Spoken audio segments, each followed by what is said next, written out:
Naš današnji gost je jedan sjajan rukometaš, bolje rečeno golman, sa bogatom karijerom koja još uvijek traje, a to je Nebojša Grahovac. Nebojša, dobrodošao. Dobar dan. Evo da kažemo, ja rekoh rukometni golman, ali nije tajna da si ti prvo počeo treniraš fudbal i košarku, a na kraju završio rukomet. Jeste, da, ali to je bilo, mislim, neko ratno vrijeme, tako, pa išli smo sa sporta na sport i završio sam na rukometu, hvala Bogu. Šta je bilo presudno da se opredeliš za rukomet? Ti si neko koji je rođen u Prijedoru, gdje također taj grad ima bogatu tradiciju kada je u pitanju rukometni sport.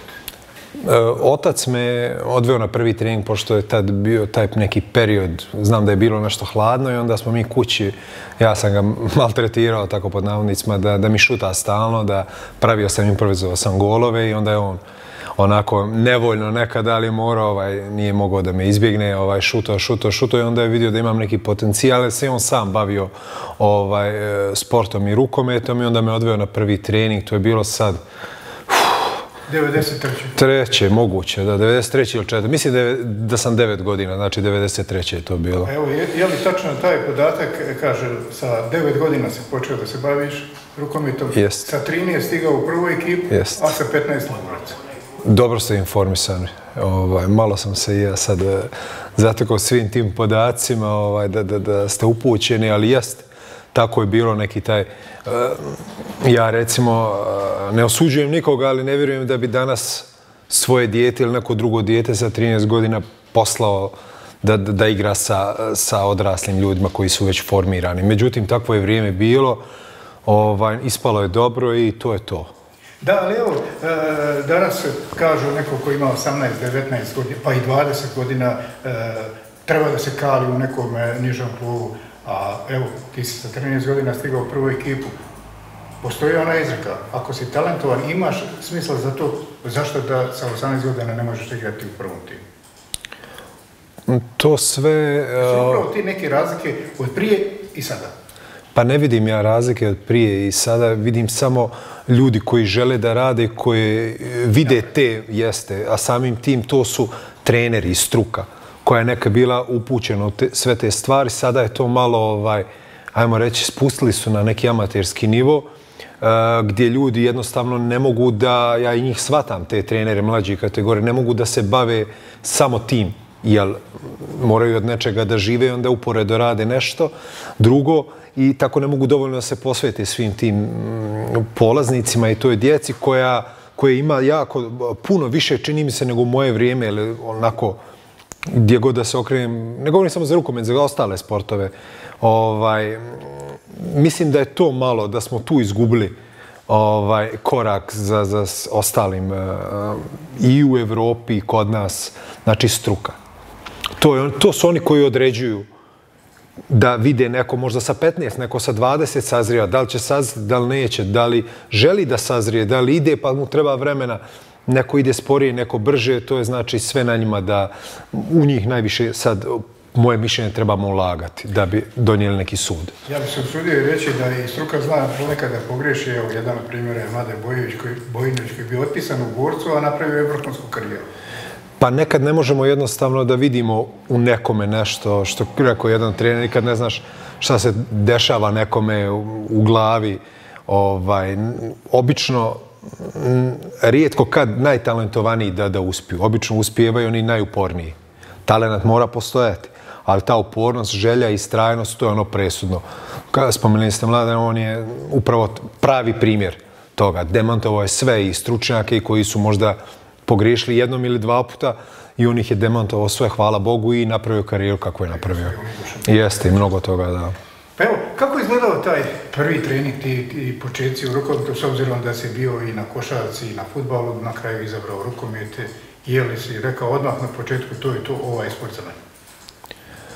Pa otac me doveo, kao što sam rekao, na trening i trener je rekao da ostanem, nije uopšte znao moju želju da želim da branim i onda pošto sam bio najmlađi i najmanji, onda su me stavili da igram krilo. I nakon 2-3 treninga, trener je rekao ajde igramo fudbal. I pošto naravno niko neće da stane nego mene su stavili i onda sam ja tu nešto bacao se, ne znam ni ja. I onda on vidio bil ti nago, ja sam jedva dočekao i stao sam tad. To je, kažem, poslije 3 treninga sam stao nago i rukomet. Otac mi je pokazao neke stvari, onda je to nakon njima izgledalo dobro i tadašnji moj prvi trener Zoran Basara koji je to vidio, stavio me, kaže mi, ostalo sve onda išlo kako treba. Da, evo, da si talentovan, to se najbolje može zaključiti po ovim podacima o kojim smo govorili, ekspresno stigao do prvog tima. Evo, sad će 5. juna biti puni 25 godina kako je Prijedor osvojio rukometni kup Republike Srpske u onoj čuvenoj utakmici protiv Borca. Borac je pobjedio u Prijedoru 31-29. Nije došlo do revanša jer Borac nije htio da igra, tu je bilo problema, nekoliko spornih igrača koji nisu bili registrirani, od njih je bio i Bojinović koji na toj utakmici dao 14 golova, ti si bio dio ekipe Prijedora u kojoj je bio Mihajlović koji nije imao pravo igranja i na kraju je ipak pehar dodijeljen Prijedoru. Pa sad vi ispada da umanjujemo taj, kako se zove, trijumf Prijedora i to, tad je to bilo tako, zaista sam bio mlad, malo prije smo pričali prije emisije, jednostavno se ne sjećam svih tih podataka i momenata, kažem opet, s druge strane, bez obzira kakav je to način, kako su to htjeli da predstave, meni je drago što sam bio dio toga i zaista ne mogu da vratim, inače imam dobru memoriju, ali to mi je nakon nekako u nekoj magli, ne sjećam se, znam da mi je bilo apstraktno da ja ulazim kao dijete od 14-15 godina u te neke papirologiju i dokumentaciju, ko, kako, da li može da igra. Pehar je u Prijedoru i to je ostalo tako i ja sam sretan što sam bio dio toga. Da, ali inače u tom periodu su rukometaši Prijedora i Borca... Bio je rivalitet, jest. Bile su tu velike utakmice i ostale je zapisano da su odigrali ono prvo finale Kupa Republike Srpske u Boriku koje je Borac dobio jedinim golom razlike i tada je bio u toj ekipi sadašnji sekretar i sportski direktor u klubu Damir Hasanović. Da.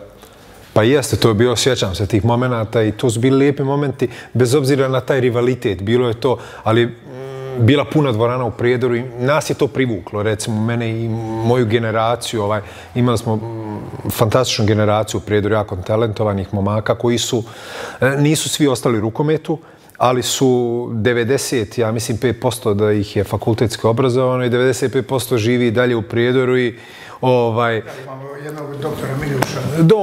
On je malo starija generacija, ja govorim za generaciju koja moja jeste, koji relativno nepoznati u svijetu rukometa, međutim, jako talentovana generacija. Opet, trener Zoran Basarak, moj prvi trener, nas je nekako selektovao i napravio skup dobrih ljudi. Imali smo zaista kvalitet i ti momci i dan danas u nekim drugim sferama života. Malo mi je teško da pričam. Bio je prijatelj koji je u koroni, doktor Marko Pekija, i on je umro.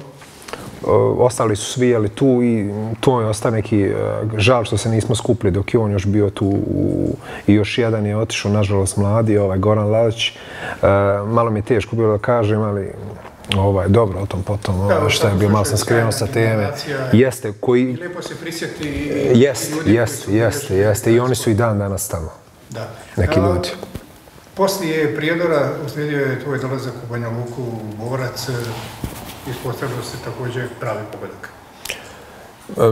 Pa došao sam mlad i onda sam nekih pola godine se zadržao. Jer je bila jaka konkurencija na golu, znam da je bio Zlatko Radomirović koji je branio postavio, rekao, 7, ja mislim da je završio koji je bio tad stvarno dominantan, Mario Blažević i Bojan Ljubišić. I Bojan Ljubišić je otišao tad u vojsku, ja sam bio 3. golman, međutim nisam dobio nikakvu šansu na treningu, tako vidio sam da nisam taj nivo i nakon odlukom trenera, roditelja, vratio sam se nakon pola godine u Prijedor da mogu da branim i malo sam... 2001. ponovo se vratio. Jeste, 1,5 godinu sam bio u Prijedoru, što se pokazalo kao dobra opcija i onda sam se vratio sa 17 godina opet u Borac kod trenera Zorana Dokića. Jeste. I to je neki prelomni moment bio meni u glavi da došlo je do momenta kad više talenat ne može da isprati taj nivo. Znači, bio je potreban rad. I onda Zoran Dokmić je također mi dao šansu. Pored Blaževića i Ljubišića stvarno radilo se dobro.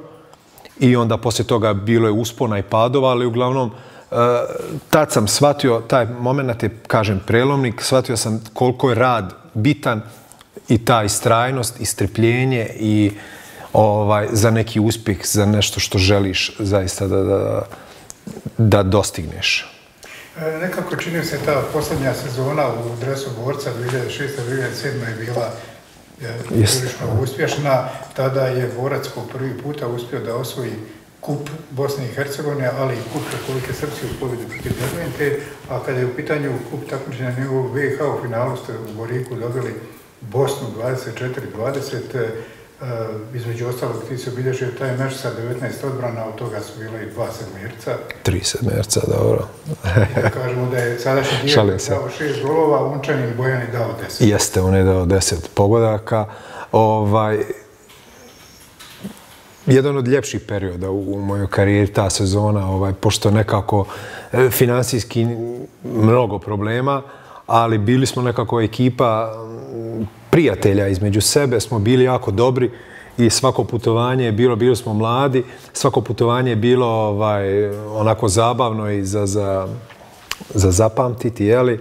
I uspjeli smo tu godinu da uzmemo kup, kao što ste rekli, u finalu protiv Bosne, koja je imala fantastičnu ekipu. Ligu šampiona su igrali, postavili su neke standarde koji je jako teško da ćemo stići za naredni. Nadam se da hoćemo, ali zaista visoke standarde su postavili u tom klubskom sportu. Inače, po meni u Bosni i Hercegovini, tada to je bilo Ferrari, što se kaže. Jedini koji igra u Ligu šampiona. I to ozbiljno igrao, na ozbiljnom nivou. I padale su ozbiljne ekipe tu i mi smo uspjeli da ih dobijemo nekom srčanošću i ne znam nija, nekom željom prevelikom koju smo imali.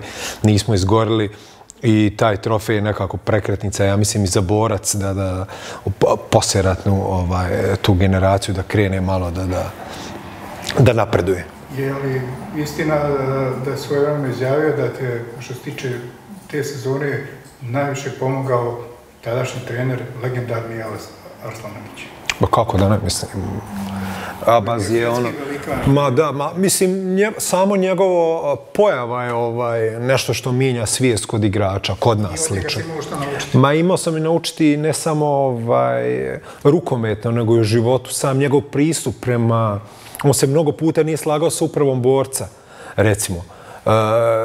Ali nikad nije stavio isti kontekst klub, grb i upravu borca. Ljudi su ti koji se mijenjaju, klub ostaje. I on je uvijek bio navijač veliki borca. Bez obzira da su on slagao s tim ljudima ili ne. I to je neki pokazatelj u stvar koji je meni pokazao da ako odeš, ima još par naravno ljudi koji ne volim to pljuvanje po nečemu u čemu smo bili i za taj klub koji mi je mnogo dao. Stvarno, borac mi je mnogo dao. I sad, ako se ja ne slažem sa nekim tu njihovom politikom kluba, ja ne mogu da budem protiv tog kluba, ne mogu da budem neka opozicija. Meni je to van svake pameti. I to je ono što sam od njega naučio prvo, da treba da se poštuje sport, klub i ostalo treneri. I to mi je mnogo pomoglo poslije u životu i on i dan danas mi je jako drago kad ga sretnem, čovjek koji je dao sve rukometa. On i dan danas sa 80 godina, bez obzira što je izašao davno iz rukometa, prati trendove rukometne, ide na seminare sam. Što samo govori o njegove veličini. Je li ta utakmica protiv Bosne bila ključ, odnosno ulaznica za prelazak u Bosnu? Pa bio sam ja i prije u pregovorima. Bio sam ja i prije u pregovorima. Samo bio vrhunac. Pa jeste, da. Jer je tada u Bosni bio Tahirović. Jeste, on je bio, ali on je odlazio. Znao se da je on potpisao i da oni traže 2 nova golmana i ljudi iz Bosne su Nermin Salman, koji je jako mnogo učinio za rukometni sport u Bosni i Hercegovini. On me tada nazvao i mog oca i mi smo pričali. On je meni rekao prelaskom u Bosnu da ja neću biti prvi golman. Da ja imam svoju šansu i da on mene vidi kroz 3 godine, da ja budem reprezentativac i standardni, što se na kraju dogodilo da ja budem nosioc Bosne možda već drugu sezonu. To se desilo već prvu sezonu, na primjer, sve te stvari. Ja pristupao tome profesionalno. Imao sam ponudu da ostanem u Borcu, također. Recimo, to mnogi ne znaju tada, poslije tog kupa imao sam finansijsku ponudu veću iz Borca nego iz Bosne. Međutim, moji uslovi nisu bili, tadašnje uprave nisu bili finansijski. Meni je prvo bilo da vidim kakva će ekipa biti, da li ćemo mi napadati vrh, to je prvo mjesto, i za godinu, dvije, da vidim da li Borac može igrati Ligu šampiona. Ja smo imali taj koeficijent u rukomet. U tom periodu je bilo i zato je Bosna istigla. Jeste, Bosna je postala. Posljednja prilika je bila 2015. koju Borac nije iskoristio. Jeste, upravo tako.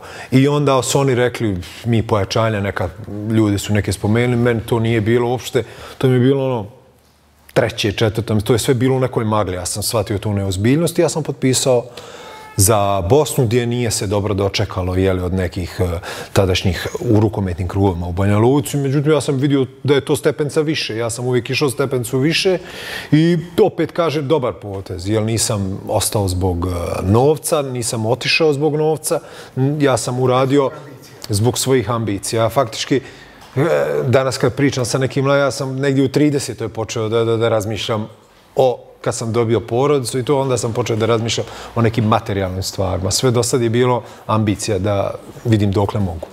Da, i 3 sezone, 3 duple krone, ako se ne varam. Pa jeste, imali smo dobru ekipu svaki put, bez obzira što je bilo par puta, je bilo lijepo je to kad žele svi da te sruše. Gdje god da dođeš, ti si meta, svi žele da daju 300% od sebe, jer nemaju. To je lijepo, a i teško da se igra. Ti ljudi igraju rasterećeno. I onda ti moraš daš tako isto 150% svaki put, ali samim tim te to nadograđuje. Ja sam to tako shvatio i 3 duple krune su bile, bez obzira koliko to možda zvučao kad kažeš 3 duple krune. Bilo je jako teško da se osvoje. Pogotovo što i Borac nadolazi, još neke ekipe, ali i Ljubuški koji je uvijek tu konkurentan. Sjećam se prve godine Bosna iz Visokog, ali Konjuh, ne znam, to je sve bilo nezgodno, ali me to izgradilo kroz te utakmice. Evo sad kad pogledamo od kada je prestala dominacija Sarajevske Bosne, u posljednjih 13 sezona imamo situaciju da je prvu titulu osvojila Sloga iz Doboja, a onda Borac i Izviđač po 6 titula imaju. Pa, to je sve dobro, ali Borac i Izviđač, znači to su neki izviđači napravili dobru bazu i Borac je malo tu izgubio bazu, sada se ta baza vraća da bi se mogla izvršiti nadogradnja. I ja se nadam iskreno da kroz 2 godine, možda sljedeću, možda kad se izađu u Evropu, da to bude ozbiljniji neki rezultat. Da to ne bude ispadanje, ne znam, u osmini finala. Može se naravno sve desiti, ali da bi se podiglo kompletno. I mi samim uspjehom i reprezentacije Bosne i reprezentacije Srbije, mi nekako i svakog kluba, ja ih ne gledam kad izađu u Evropu, ne znam, Vogošća, na primjer, dajem primjer. Svaki njihov uspjeh je nama uspjeh također. I nas to vuče. Tako sam ja napredao uz uspjeh Sarajevske Bosne. I tako da svi trebamo gledati nekako kad zajednički interes. Evo, poslije te 3 sezone u Sarajevu slijedi odlazak u Francusku, tačnije Šamberi. Dobra ponuda, tada sam imao... Mislim da si on tada igrao Ligu šampiona. Jeste, igrao su Ligu šampiona i imao sam ja neki ugovor sa Montpellierom, da idemo u Montpellier, pa 2 godine nakon toga u Šamberi. Jer je golman iz Šamberija išao u Montpellier nakon toga, trebali smo da se zamijenimo i ja sam sav sretan, idem prvo u Montpellier, čuo sam se sa Mladenom Vojnovićem, stvarno on je rekao sve što treba, stojim ti na usluzi. Tad je došao, mislim, i Branislav Obradović u Montpellier, trebali smo da igramo zajedno i u zadnji moment su se dogovorili Montpellier i Šamberi sa tim golmanom da on ide ipak u Montpellier odmah, a ja da dođem 3 godine u Šamberi. I bilo je lijepo, nismo nikako uspjeli da uzmemo trofej, ali smo, mislim, 6 puta izgubili u finalu kupa i nekog super kupova. 2 puta na penale, 2 puta na produžetke protiv Montpelliera, Karabatića i to. I jako lijep period, tamo mi se rodila i prva ova kćerka i lijep region i ljudi su dobri, žive za rukomet i onako baš sam se lijepo osjećao. Baš sam se lijepo nekako taj sav trud i rad i sve to što se prolazi, što ne želim da se sjećam tih nekih normalno ružnih stvari, tu sam nekako počeo naplaćivati. Ne materijalno, nego igrački. Čini se da je s tobom situacija kao i sa već spomenutim Mladenom Bojinovićem, koji je otišao u Francusku na 1-2 sezone, ostao 15 godina, a ti si ostao 13 godina, poslije si prošao u Chartres gdje si bio 10 godina. Pa to je taj prelazak, to je taj moment kad sam rekao da sam počeo da razmišljam finansijski. Došao je neke 29. 30. godina i između Chambéry'a i Chartres odlučio sam se za Chartres koji je bio drugoligaš. Vidio sam da je, davali su mi duži ugovor i mnogo bolji finansijski. I ja sam tu vidio svoju priliku da uzmem francuske papire nakon ostajanja te 3 godine. I prešao sam tu godinu i to je bilo isto onako malo možda najgora sezona u karijeri. Jer sam ja kao pao sa Marsa. Došao sam iz neke ekipe koja je igra Ligu šampiona, gdje je sve sređeno, gdje se zna ko šta radi. U jednu ekipu koja ima financije, međutim oni nisu imali kulturu tu sporta, što se kaže. Jedan čovjek koji radi sve, bio mi je veliki prebačaj. I trebali smo da uđemo u prvu ligu, to je bio cilj, napravljena je dobra ekipa, međutim znam da smo nešto na polusezoni 11. bili od 14 ekipa, što je bio šok, totalni raspad. I nekako smo uspjeli završiti sezonu 6. i 7. i sljedeće godine također isto loše sve na početku i kroz neki baraž uspijemo neke istorijske utakmice i dan danas se priča o tim utakmicama tamo da izborimo status premijer ligaša. I stigli ste do polufinala kupa jedne sezone. Jeste, bilo je čak 2 puta. Mislim, jednom čak nismo odigrali, a bili smo u fantastičnoj seriji, tad polufinale nismo odigrali zbog korone. To nas je spriječilo. I 10 godina u Chartresu, druga ćerka se rodila tamo, dobili smo papire i onako ostali smo... Lijepo je bilo, zaista lijepo. Da, evo, po završetku tih 10 godina igračke karijere, tebi je nuđeno da ostaneš tamo, da budeš između ostalog i direktor, odustao si, vratio se u Banja Luku, zbog čega? Pa ja sam već dugo sa njima bio u pregovorima, nekih godinu i pol. Evo, izvini, još malo se podsjetim, 2011. godine u jednom intervju si izjavio, kada su ti pitali gdje bi želio na kraju da živiš, ti si tada izjavio Banja Luka. Pa, dobro, moguće. Moguće. Nemam ja nešto, meni je bitno da je porodica, uz mene da se on sretni, onda i meni, ja mogu živjeti, meni je... Evo, ja ću postaviti pitanje, zašto ne u Francuskoj? 2011. to sam rekao. Da živite u Banja Luci, ali recimo zašto nisi ostao da živite u Francuskoj? Ljepše u Francuskoj ili u Banja Luci? Pa ljepše je što se tiče u Banja Luci je ljepše, lijepo je u Francuskoj.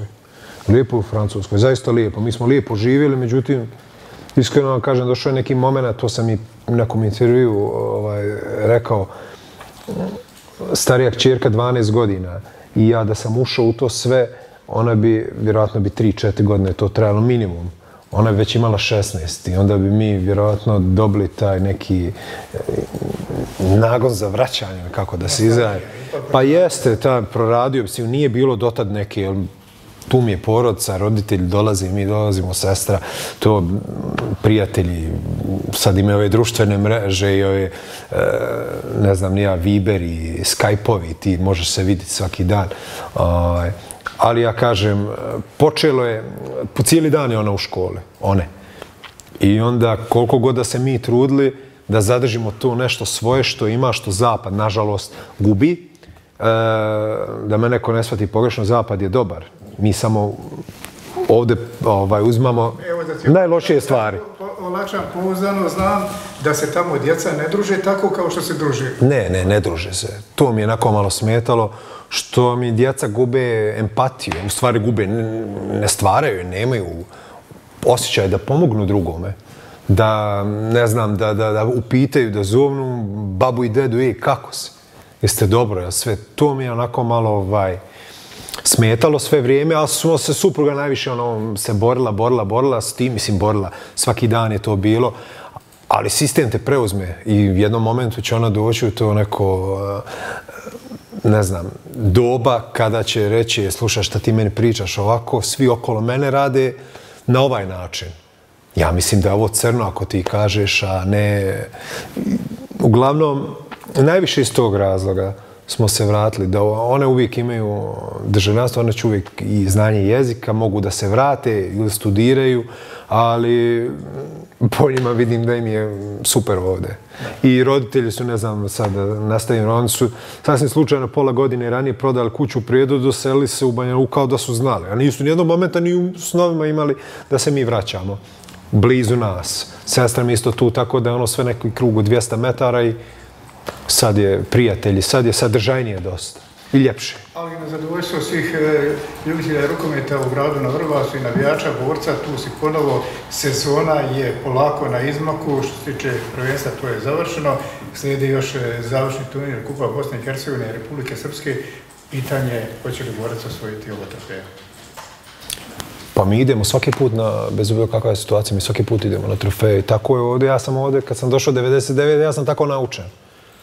Ta riječ borac znači trijumf. A moram da se vrati malo unazad, da je zaslugu također čovjek koji me, nakon dao mi da me razmrda, Vladimir Branković, koji me nazvao, mi smo inače, to svi znaju, mi smo prijatelji.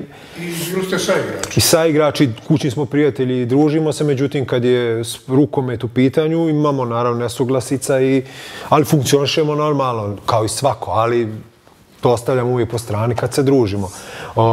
I onda me on nazvao tako jednom prilikom, da li je to bio decem, i onda on mi kaže, kao bil ti igra u borcu? Ja kažem, čekaj, kako ti znaš moje planove, znaš da treba da ostanem i on se spremao sa familijom, još s jednim prijateljem, da dođu kod nas u Francusku. Marko, znaš me? Ne, razmisli. I ja sam nakon došao kući, mi smo se, supruga ja, za 10 minuta je ova priča od malo prije, za djecu, za ovo, za ono, rekli da može. Tako da je on jedan od zaslužnih, kažem, za moj povratak. Da, i ispostavilo se ponovo kao i dobar potez rukovodstva borca što te je vratio ponovo, to je nakon 16 godina. Jest, 16 godina. Ali imao si bezbroj sjajnih intervencija, posebno, eto, ističemo i onu čuvenu utakmicu protiv izviđača koja se igrala u dvorani Centar gdje je izviđač i vodio, na kraju je borac to uspio da sve prebrodi i da dođe do završnog turnira gdje je domaćin 25. i 26. maja u Goriku. Pa dobro je bilo ove sezone, ostaje žal za trijumfom u ligi. Da, bilo je tu nekoliko utakmica koje je borac rešavao u prvom poluvremenu i na kraju izgubio. To je tako, znate kako, svi kažu ja izgubiš od ovoga do onoga. Svi oni rade, svi oni ulažu. Realno situacija u borcu, ne vraćam se niti krivim koga. Prošle godine, znate i sami kako je bilo. Da su igrači išli štrajkovati. Mnoge stvari su uticale da se bore za opstanak. I ja kad sam došao, sjećam se prvi trening da smo išli, prvi odlazak na pripreme na Vlašić, mi smo išli, mislim, sa 3 pivota i 3 krila i nas 3 golmana. Je bilo ovako nešto, sad karikiram.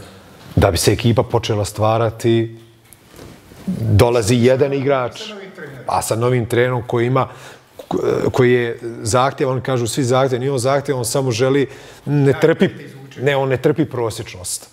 I ako ćemo svi živjeti u tome u prozoru, onda nismo ništa napravili. Daj da pokušamo da napravimo nešto s ogromnim zalaganjem i radom.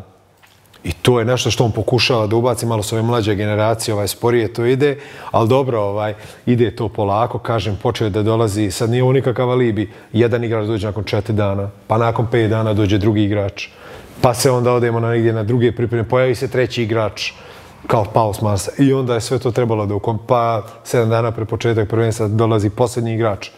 To je bilo realno dovodeći igrača u tom momentu da se dođe u taj moment da se dovodi, to je jako teško da se nađe, to je mač uvijek sa 2 oštice. Može i ne mora da bude, ali evo, imamo priliku za taj trofej, izašli smo u Evropu, ostaje žal što nismo prvaci, ali mislim da bi mogli mnogo bolje uz dužno poštovanje prema izviđaču, da predstavimo naš sport u Ligi Evrope.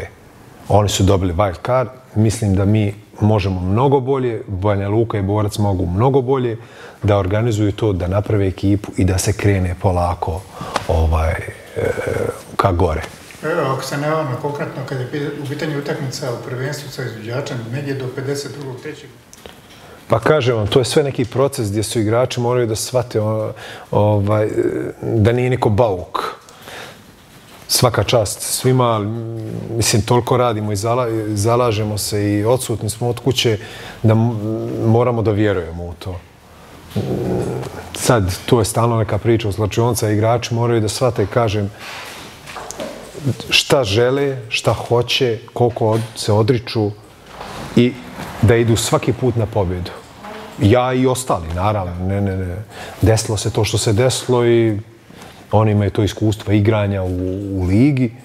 Ja se nadam sljedeće godine uz zadržavanje 90% kadra, ili svi ako mogu, da će to biti mnogo bolja priča i tam se... Titula vratiti u Banja Luku. Pa naravno, na tome radimo. Bio si dugogodišnji reprezentativac Bosne i Hercegovine, igrao i na svjetskom prvenstvu, ako se ne varam, 2015. kada je bio selektor Dragan Marković, bio i na evropskim prvenstvima. Kakvi su tvoji utjeci kada je u pitanju reprezentacije?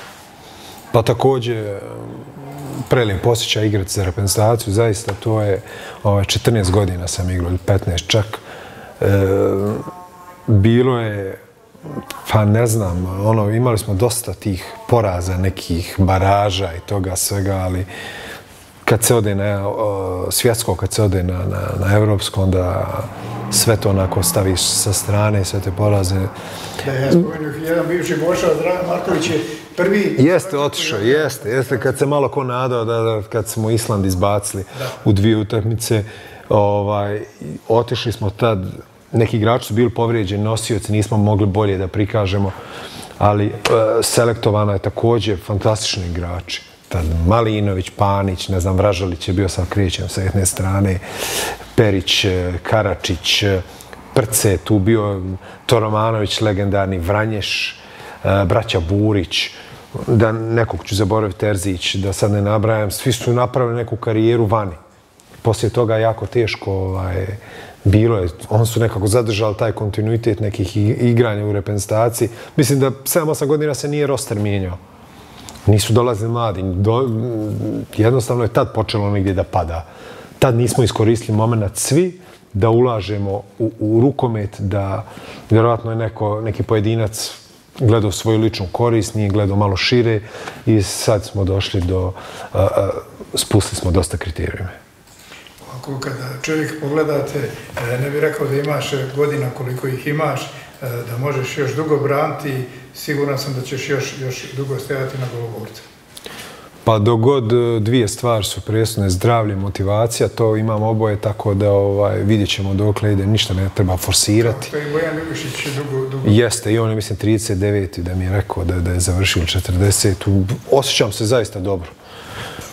I uživam, dogod uživam i imam zdravlje i motivacije, to je zadovoljstvo da idem na treninge, branču. Da, Bojan Ljubišić ima problema s leđima. Ja se vrlo dobro sjećam kada je Toni Čolina bio trener Konjuha. Bilo je pitanje će li Bojan braniti, ipak je branio i on je tad izjavio na kraju utakmice, čim sam vidio da je Ljubišić u protokolu, znam da ćemo izgubiti utakmicu. Da, jest. Dakle, sad situacija je isto. Pa ne znam kako je, ne pričam puno za protivničkim trenerom, a moguće, da, tad je on tih godina je donosio borcu titule i bilo je zadovoljstvo ga gledati preko, pošto smo i prijatelji. Žal je što on nije moj lični, što on nije ostao u klubu, međutim to su neki njegovi odluke, tako da ja ne ulazim u to. Ali, kažem, to sam i njemu rekao, žao mi je što on nije, jer on to sve srčano nekako doživljava i voli Borac i jako mu je stalo. Međutim, nadam se da će se nekad u budućnosti vratiti. Postoji li neke utakmice koje ko se tu sjeća? Pa moram priznati, ta utakmica prvu jedna utakmica, to je bilo tad Nije to kup bio, to je bilo prvenstvo, ja mislim, sa Prijedorom kad smo igrali protiv Borca, to je to bombardovanje bilo, pa su došli igrači iz Srbije, Bojinović, Rađenović, sad nekog ću zaboraviti, Unčane, jeste, bilo je još 2-3 igrača. Golić? Nije, mislim, Golić bio, ili možda jeste, ispravite me, ali ta utakmica je bila onako, baš sam dobro branio, tu me Borac i mislim, vidio ta za Prijedor i za Borac ova, što ste malo prije rekli, kup BiH kad smo uzeli. Jeste, to je baš bilo onako, za Bosnu Sarajevsku, pa bilo je dosta utakmica. Bilo je utakmica protiv Šamberija. Moja posljednja godina, tad mi je Šamberij vidio, kad smo pobijedili Šamberij u Ligi šampiona. I onda sam igrao i sa Šamberijem, sam igrao isto dobrih utakmica, naročito protiv Montpellier. Tu mi je onako baš bilo, nekako mi je ležalo. I sa posljednjim klubom Šartom 10 godina, ulazak prvi put kad smo ušli u prvu ligu. To mi je bilo onako, taj play-off i to je onako bilo stresno. To mi je i za porodicu i za mene. Sjećam se da mi je ćerka ustala ujutro i pita, jeste pobjedili i ona bila pod pritiskom. Osjetio se pritisak taj ulazak, ali to je lijepo nešto. To je lijepo, ko zna da se snosi s tim, to je dobra stvar. Postoji li žal za nečim? Ne. Inače, nikad u životu. Nikad u životu. To je tako kako treba da bude. Nikad ja ne gledam nešto nazad. Uvijek naprijed i pozitivno. I evo za kraj još jedno pitanje. Je li tačno da si prilikom putovanja volio da čitaš knjige? Pa da. Pošto nisam bio iskreno neki đak, znaju svi što me poznaju, jel?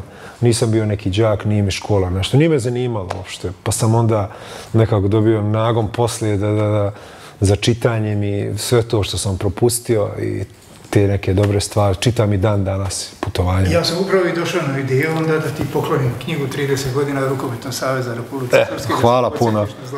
Hvala puno. Super, i ovo mogu naći sebe negdje u nekom zapisniku, bez obzira što sam zaboravio.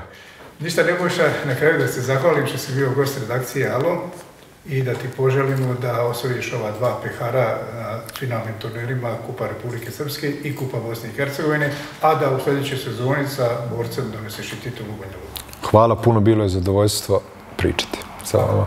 Hvala.